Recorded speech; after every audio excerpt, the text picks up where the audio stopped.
2017年6月的一天上午，河南郑州严家村的村民严大哥和往常一样来到自家的蒜田里，准备下地干活，却发现原本长势很好的蒜苗莫名其妙的塌了一块，难不成还有人来偷蒜？这也太缺德了吧！严大哥靠近那片蒜地，扒开蒜苗一看，顿时吃了一惊。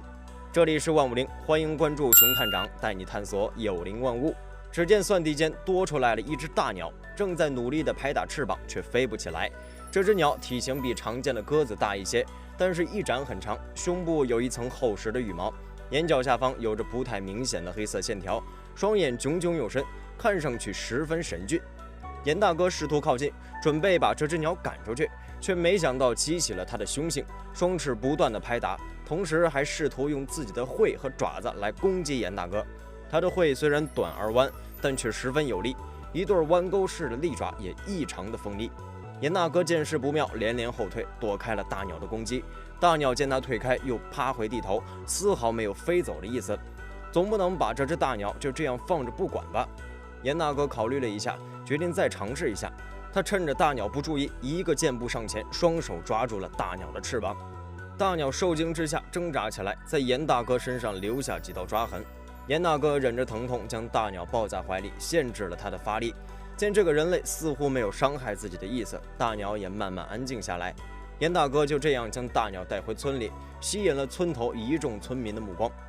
大家都来看热闹，对着这只大鸟指指点点，不过也没说出个所以然来。有人提议干脆煮了吃，有人提议拿去卖了，也有人说这看起来像是只老鹰，应该是保护动物，劝严大哥最好还是放了吧。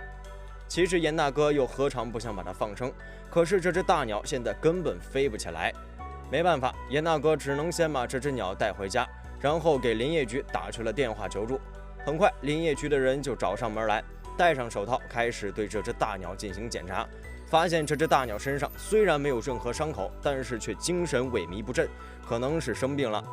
严大哥问他们这只怪鸟是个什么身份，工作人员也答不上来，只能回答说这只动物在河南应该很少见，甚至不是本地的野生动物。不过工作人员也看出了点端倪，这只大鸟的眼睛颜色比较深，而且虹膜和瞳孔几乎融为一体，翅膀比较尖长，适合冲刺，应该不是一只鹰，而是一只隼。村民在自家蒜地里捡回一只神秘大鸟，连林业局工作人员都认不出来。林业局的工作人员为了找出这只大鸟不能飞的原因，同时也是为了调查它的身份，决定先将这只大鸟带回林业局做进一步的检查。看着这只大鸟被林业局带走，严大哥还产生了一丝不舍之情，不过他也知道这样做对这只大鸟才是最好的。大鸟被带到林业局以后，工作人员先喂给它一些水和鲜肉，不过这只鸟只是简单的喝了点水，然后少量的吃了点鲜肉。工作人员只能先给郑州市野生动物救助站发去了消息。救助站的站长董朝伟很快回复了消息，这只鸟应该是一只猎隼，而且它头顶的绒毛还没有褪去，说明它还是一只不满1岁的幼鸟。考虑到林业局这边没有救助猎隼的经验，当天下午工作人员就将这只猎隼送到了救助站。经过仔细检查，大家发现这只猎隼的爪子有轻微的擦伤，右边的翅膀还有2根飞羽断裂，但它真正无力飞翔的原因是得了严重的肠胃炎。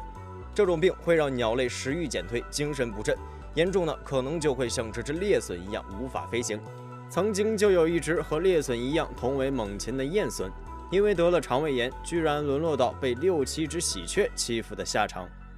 董朝伟猜测，这只猎隼很可能是被人捕获后非法饲养，在最近才逃出来的。因为猎隼是我国1级保护动物，在我国主要分布在新疆、内蒙古、西藏等草原和丘陵地区，喜欢在旷野和山丘地带活动，在河南非常少见。因为这只小猎隼野外捕食能力较差，加上生病，这才坠落在蒜田里。好在他遇到了严大哥这样的好心人，也幸好严大哥没有随意将它放生，而是及时向林业部门求助，不然后果不堪设想。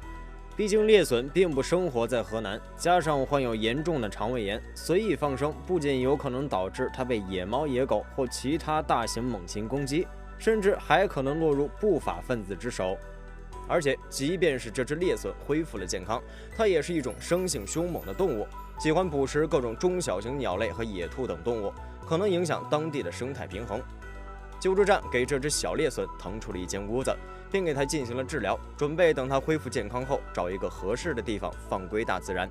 而严大哥也收到一副锦旗，得知了猎隼真实身份的严大哥也庆幸不已。村民严大哥因为及时上交猎隼，得了一面锦旗。但就在这时，突然有人朝严大哥开玩笑道：“哎呀，老严，你可是错过了500万啊！一只鸟竟然价值500万，这是怎么回事？”原来猎隼拥有优秀的狩猎能力，善于俯冲，冲刺速度能达到270到360公里每时。靠近猎物后，锋锐的爪子能轻松刺入猎物的身体，完成捕猎。而且它们的性情凶猛，在蒙古草原上，常常有人看到它们攻击驱逐金雕这样的大型猛禽。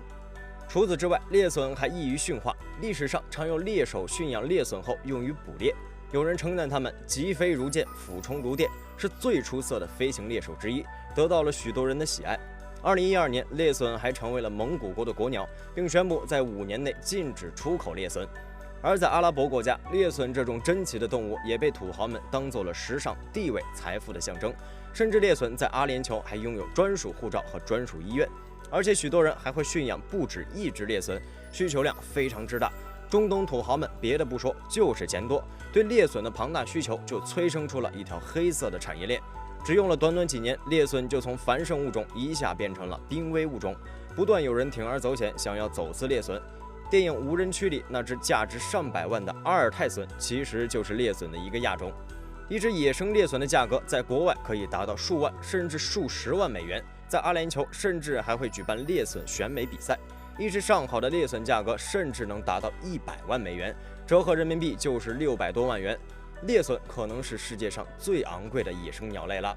而我国作为猎隼的主要栖息地之一，自然也曾发生过走私猎隼的案件。而因为运输条件差，这些被走私的猎隼死亡率极高。在北京就曾有一次在机场海关查获到11只猎隼，其中竟然有10只因为缺氧已经死亡。从那以后，我国也加强了对于猎隼的保护，防止它们落入偷猎者之手，严厉打击走私活动。一旦被发现走私猎隼，就可能面临10年以上的有期徒刑，甚至是死刑。非常感谢您看完本期万物灵，欢迎点赞、评论加关注。您的关注是熊探长探秘的最大动力。